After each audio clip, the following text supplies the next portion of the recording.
The woods promise peace, but sometimes when the world goes silent out there, it's because something has heard you. It's listening back. Today we're sharing 4 terrifying, real scary stories from the deep woods. The next one could be yours. Story 1. The Cabin with No Door. My brother and I loved exploring abandoned places. One winter, we decided to hike deep into the mountains near our town, where people said there used to be an old hunter's lodge. We found it just before sunset. A cabin half buried under snow, the roof caved in, the wood eaten by time.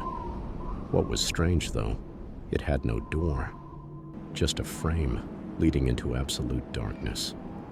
We went inside anyway. The air was thick and cold, like it hadn't been breathed in for decades. Everything inside was frozen. Chairs, a broken stove, an old deer head on the wall. But there was something else. On the icy dirt floor were footprints, bare feet, small child-sized, leading in circles, over and over again, like something had been pacing for years. We decided to leave, but as we stepped outside, the storm hit. Fast, violent, almost unnatural. We were trapped. So we went back inside, built a fire from what we could find, and tried to sleep. Around midnight, the fire went out on its own. I opened my eyes, and there it was. Faint footprints appearing across the icy floor. One by one, like something invisible was walking right toward us. I couldn't move. My brother whispered my name, but the sound was wrong. His lips weren't moving. Then I heard a child's voice right behind me. It just said, "You shouldn't have come here." The next thing I remember is daylight. The storm was gone. My brother was still asleep, or maybe just pretending to be. We left without looking back. 2 days later, he stopped talking altogether. The doctors had no answer. When I finally went back up there a year later, there was no cabin, just snow, and a hollow frame of wood in the exact shape of a door. Story 2. The Whispering Trail. I used to work as a park ranger up north. Most nights were quiet, routine patrols, radio checks, boring stuff. But there was one trail we never ever recommended after sunset. Locals called it the Whispering Trail, said it was cursed. I used to laugh that off. Until one night I had to check it myself. A group of campers hadn't returned.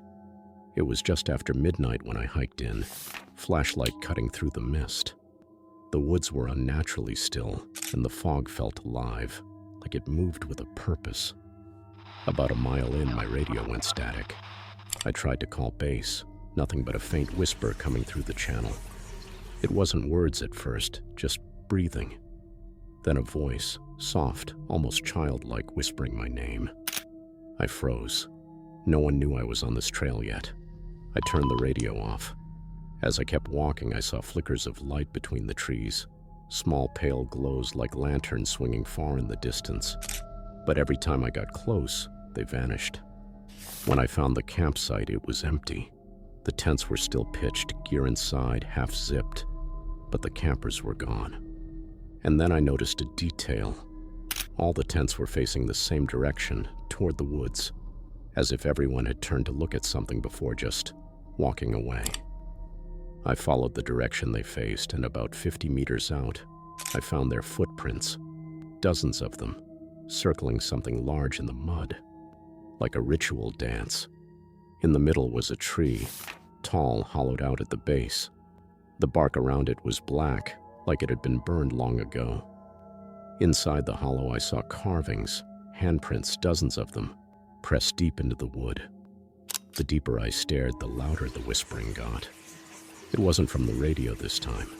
It was all around me, coming from the trees, from the soil, from the darkness itself. When I snapped out of it, I was standing knee-deep in mud, facing the original trail again. My watch said 3 hours had passed. The campers were never found. And that tree? The next morning it was gone. The clearing was empty, like it had never existed at all. Story 3. The Thing That Followed Me Home. I used to go hiking every Sunday morning, completely alone. I preferred it. No noise, no talking, just me and the forest breathing together. My favorite trail was about 20 kilometers outside of town, an old path used by loggers decades ago. The trees there are ancient, thick twisted trunks that block most of the sunlight. It always felt like walking through a cathedral built by nature. But that morning was different. The air was heavy, colder than usual. Even the birds were dead quiet. About halfway up the trail, I saw them, boot prints, fresh ones, sinking deep into the mud. Someone was ahead of me, but the pattern was strange. The steps were uneven, a little dragged, like whoever it was wasn't walking quite right. I followed for another hour until I reached a small clearing. That's when I saw it. A pile of clothes, a flannel shirt, worn jeans, and hiking boots, laid out neatly on a fallen log. No bag, no person, just the clothes. They were damp with dew, but I saw something dark underneath, like dried mud or blood. I instantly felt watched. You know that physical sensation, that primal hair-raising instinct? I spun around. Nothing. Just trees. But the silence was now wrong. You don't realize how loud a forest normally is until it stops breathing. When I finally turned to head back, I heard it. A snapping branch not far behind me. I walked faster. Another snap, then another. It matched my pace, heel for heel. I broke into a jog. So did it.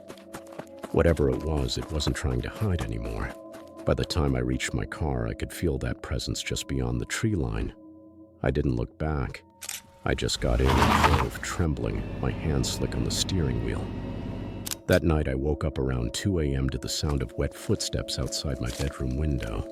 Slow, dragging, just like the prints I'd seen. I never went back to that trail. But the next morning, I checked.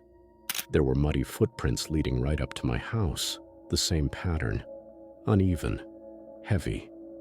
They stopped right under my bedroom window. Story 4. The Watcher Beneath the Pines.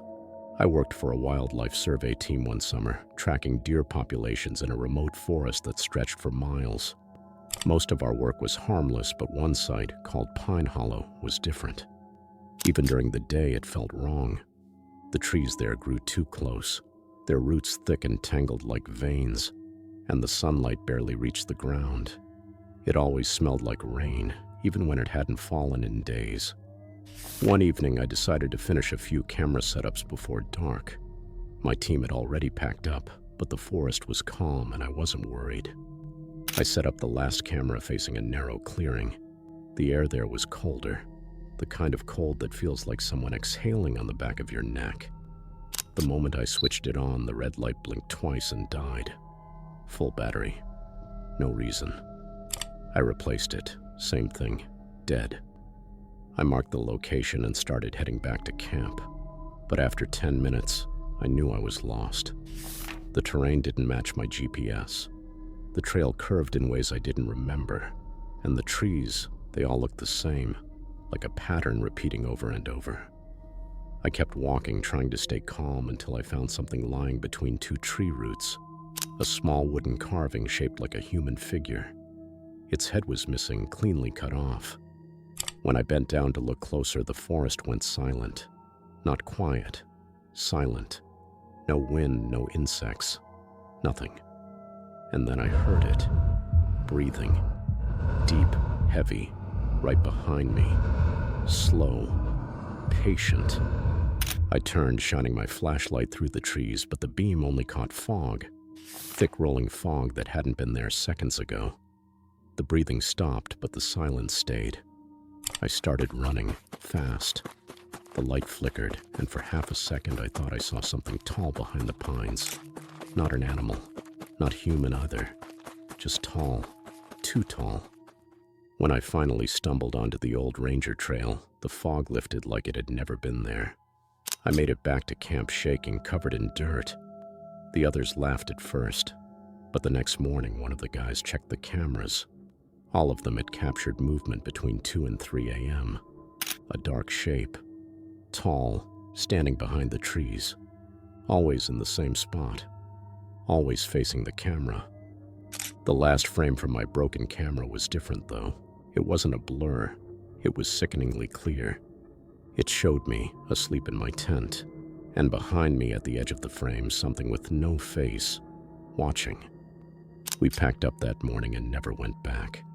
The woods reclaimed Pine Hollow, and the cameras were never found. The woods are full of stories like these, some told, some buried, some caught on a lens just for a second before the static hits. If you ever find yourself out there and the air turns cold and the whispers begin when the forest goes quiet, don't answer. Don't let it know you hear it. If these stories felt real to you, hit subscribe.